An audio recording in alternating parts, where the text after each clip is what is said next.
Elon Musk is worth approximately $230 billion. He owns almost nothing. Jeff Bezos is worth approximately $180 billion. He owns almost nothing. Larry Ellison is worth approximately $150 billion. He owns almost nothing. Between 2014 and 2018, the 25 wealthiest Americans paid a true tax rate of just 3.4%. On wealth that grew by hundreds of billions of dollars. And here is the reason why. You cannot tax what nobody owns. The wealthiest people in the world have spent decades building a financial structure so sophisticated and so deliberately invisible that virtually everything they control legally belongs to someone else. A corporation, a trust, a foundation, a holding company. And yet they live in the most extraordinary luxury imaginable. In homes they do not own. On yachts they do not own. In private jets they do not own. Funded by money they never earned as income. And never paid tax on. Today we are going to show you exactly how that works. With real verified data. And why understanding it changes everything about the way you think about wealth ownership and money. The strategy that allows the wealthiest people in the world to own almost nothing while controlling everything is called buy, borrow, die. It is the single most powerful wealth preservation mechanism ever developed. Instead of earning a salary, the ultra-wealthy accumulate wealth through appreciating assets. Stocks, real estate, private businesses, and art. Assets that grow in value over time without generating any taxable income. Warren Buffett owns approximately 16% of Berkshire Hathaway, worth approximately $130 billion. But that ownership generates no taxable income until he sells.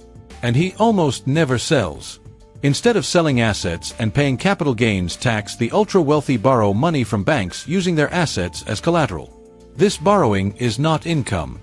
Therefore, it is not taxable. Elon Musk borrowed approximately $13.4 billion against his Tesla shares between 2018 and 2022. According to Bloomberg, the 50 wealthiest Americans borrowed more than $750 billion against their assets between 2010 and 2020. $750 billion of completely tax-free spending power, generated without selling a single asset, without paying a single dollar of income tax.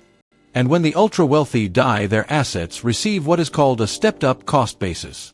Meaning all the accumulated gains that were never taxed during their lifetime are completely wiped out at death. Their heirs inherit the assets at their current market value, with no capital gains tax ever paid on decades of appreciation. The buy, borrow, die strategy allows the wealthiest people in the world to accumulate extraordinary wealth. Use that wealth to fund an extraordinary lifestyle, and pass it on to their children, without ever paying meaningful tax on any of it. The second layer is the corporate ownership structure. When you own something personally, you are legally and financially responsible for it. If someone sues you, they can go after your personal assets. If you sell it, you pay personal capital gains tax. The wealthy solve this problem by putting almost everything they own into corporations, holding companies, limited liability entities, that legally own the assets instead of the individual.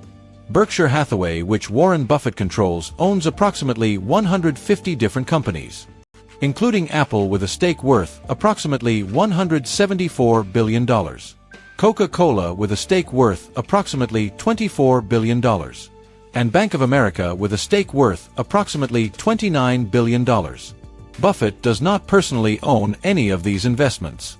Berkshire Hathaway does. And Buffett controls Berkshire Hathaway. The distinction between owning and controlling is the single most important financial concept that separates the ultra-wealthy from everyone else. You do not need to own something to benefit from it. You just need to control it. According to research by the Institute for Policy Studies, the wealthiest 400 Americans control corporate assets worth approximately $3.5 trillion through holding companies and corporate structures that legally own those assets rather than the individuals themselves. The third layer is the trust and foundation structure. When wealthy people put their assets into trusts, those assets are no longer legally theirs. They belong to the trust. But the wealthy person typically controls the trust as the trustee, and receives all the financial benefits as the primary beneficiary. The Walton family have used a sophisticated network of trusts to maintain control of approximately 51% of Walmart, worth approximately $100 billion, while dramatically minimizing their estate tax exposure across multiple generations. Without those trust structures, the Walton family would have faced estate tax liabilities of approximately $50 billion or more. Bill Gates donated approximately $35.8 billion worth of Microsoft stock to the Bill and Melinda Gates Foundation, avoiding an estimated $10 billion or more in capital gains taxes, while retaining significant influence over how those assets are deployed. The foundation is legally required to donate only 5% of its assets annually to actual charitable causes, meaning 95% can remain invested and growing tax-free indefinitely. According to the Tax Policy Center, wealthy Americans currently hold approximately $5 trillion in irrevocable trusts, assets that are legally owned by the trusts, not by the individuals who created them. The fourth layer is the offshore ownership structure. According to the Tax Justice Network, between $21 and $32 trillion of private financial wealth is held in offshore tax havens around the world. The Cayman Islands holds financial assets worth approximately $4.5 trillion. In a territory with a total population of approximately 65,000 people. That is approximately $69 million of financial assets for every single person living there. According to the IRS, the United States loses approximately $600 billion in tax revenue every single year to offshore tax avoidance. Apple has historically held approximately $250 billion in offshore cash. Google has held approximately $60 billion offshore. Microsoft has held approximately $142 billion offshore, all legally structured to minimize or eliminate taxation on profits generated by ordinary American and European consumers. The profits generated by products sold to ordinary people in America and Europe are legally owned by corporations in the Cayman Islands, British Virgin Islands, Luxembourg, or Ireland, making those profits completely invisible to domestic tax authorities and completely untaxable under domestic tax law. Now here is the complete data picture. The total wealth of American billionaires grew from approximately $2.9 trillion in March 2020 to approximately $5.8 trillion by October 2023, an increase of approximately $2.9 trillion in just 3.5 years. The true tax rate paid on that $2.9 trillion of new wealth accumulation was approximately 1 to 3%, because most of it consisted of unrealized gains on appreciated assets that were never sold and therefore never taxed.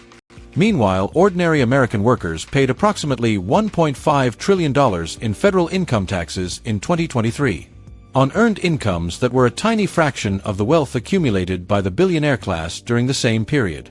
According to Oxfam International, the world's 5 richest men doubled their combined fortunes from approximately $405 billion to approximately $869 billion between 2020 and 2024.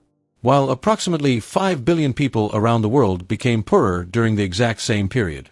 The richest people in the world own the least. Because ownership is not the point. Control is the point. And control without ownership is the single most powerful financial concept ever developed. Here is what ordinary people can actually learn from this. The most important lesson is the distinction between ownership and control. You do not need to own something to benefit from it financially. You need to control something that generates financial returns. For ordinary people, this means shifting from spending money on things you personally own and consume, to investing money in assets that generate returns without requiring your personal time or labor. Index funds that generate returns through the economic activity of hundreds of companies without requiring you to personally manage any of them. Gold and precious metals that protect your purchasing power during inflationary periods. The second lesson is the power of tax-advantaged structures. The wealthy use sophisticated legal structures to minimize their tax burden. But ordinary people have access to their own legal tax minimization structures. A 401k plan allows ordinary people to invest up to $23,000 per year with immediate tax deductions. A Roth IRA allows ordinary people to invest up to $7,000 per year with completely tax-free growth and tax-free withdrawals in retirement. A health savings account allows ordinary people to invest up to $4,150 per year with triple tax advantages. The wealthy have trusts, foundations, and offshore structures. Ordinary people have 401ks, Roth IRAs, and health savings accounts. The principle is exactly the same.